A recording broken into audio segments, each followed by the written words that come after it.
Dear students, आज हम Wheatstone bridge का प्रैक्टिकल करने जा रहे हैं। किसका? वीटस्टोन ब्रिज में पहला सवाल ये आता है कि वीटस्टोन ब्रिज में कितने प्रतिरोध यूज होंगे।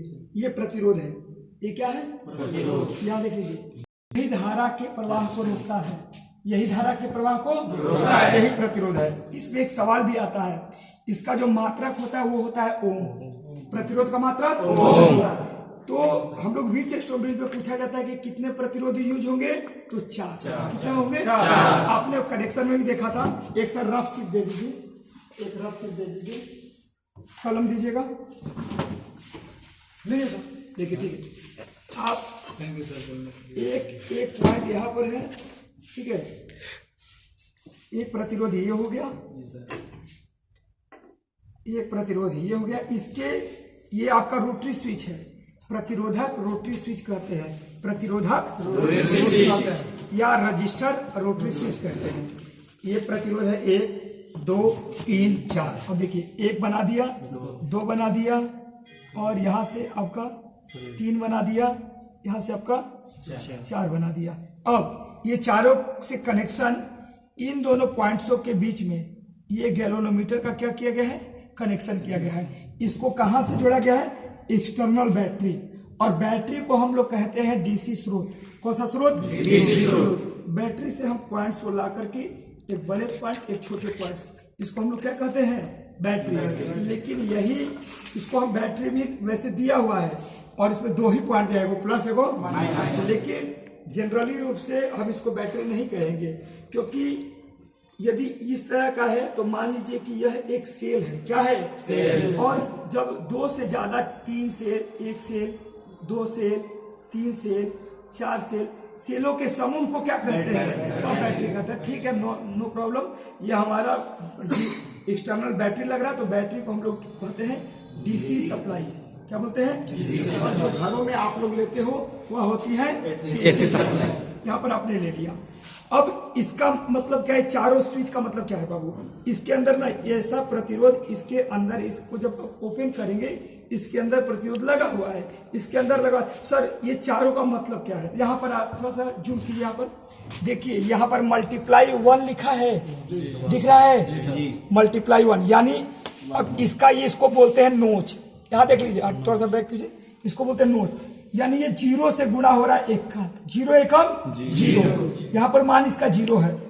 इसको थोड़ा सा मूव करेंगे तो 1 के साथ गुणा होगा। 1 एकम 1, 2 एकम ओम, 4। यानी प्रतिरोध का जो मान हम यदि पी मान रहे हैं, तो ये 1 ओम से लेकर कहां ओम तक जाएगा? यानी पी का मान 1 ओम से 10 ओम तक आ सकता है। 1 में 1 का गुणा होगा, 9 में 8 में 1 का गुणा होगा तो 8 ओम पर होगा।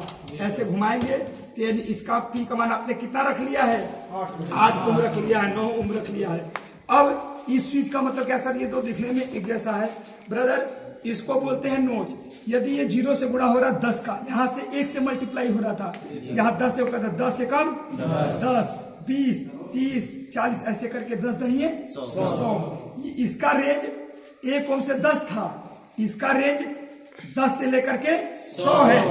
इसका 100 से गुणा करना है, 100 से लेकर के 1000, और यह 1000 से लेकर के 10,000 तक है। समझ गए बात? इसको आपको उसमें आपको पूरा बना के सारा चीज लिखना था। पी में 1 ओम वाला रखते हैं, उसके 10 पॉइंट्स होते हैं।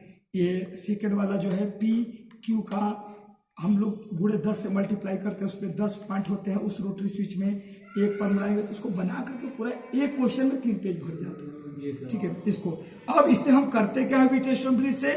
यहाँ पर अननोन, आई नो यू, यानी मैं तुमको जान रहा हूँ। आई अननोन यू, मैं आपको नहीं जानता।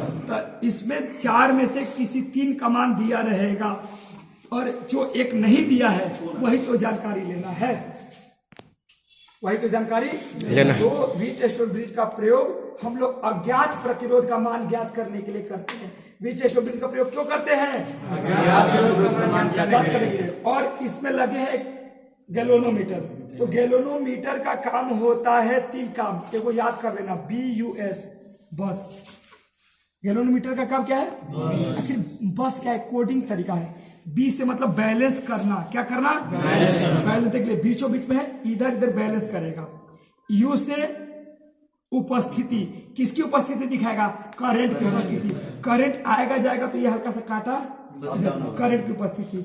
और एस मतलब संतुलन, क्या करेगा, संतुलन। ये आपको याद रखना पड़ेगा। इसको हम लोग टॉगल स्विच बोलते हैं। टॉगल स्विच वीटस्टोब्रिज में दो कंडीशन में जा सकता है, या तो डायरेक्टेड कंडीशन या तो शंटेड कंडीशन में। पूछा जाता है कि टॉगल स्विच किस कंडीशन में जाता है, डायरेक्ट कंडीशन में जा सकता है और शंटेड। तो पहला ऑप्शन रहेगा डायरेक्टेड, दूसरा शंटेड, तीसरा दोनों, चौथा दे देगा कुछ भी। तो डायरेक्टेड एंड शंटेड दोनों में जा सकता है, लेकिन एट ए टाइम किसी एक समय किसी एक में ही रहेगा। ऐसा हो सकता है कि आप पेपर भी दो और घर पर भी रहो, किसी एक ही जगह रहोगे। आप लोग अच्छे से पढ़िए, आगे बढ़िए। आपके लिए बहुत सारी शुभकामनाएं। कल आप लोग का जो अगला पेपर थ्योरी वो है, वो 10:30 बजे से लेकर के 12:30 तक खत्म हो जाएगा, ठीक है। और इसको क्लोज करो।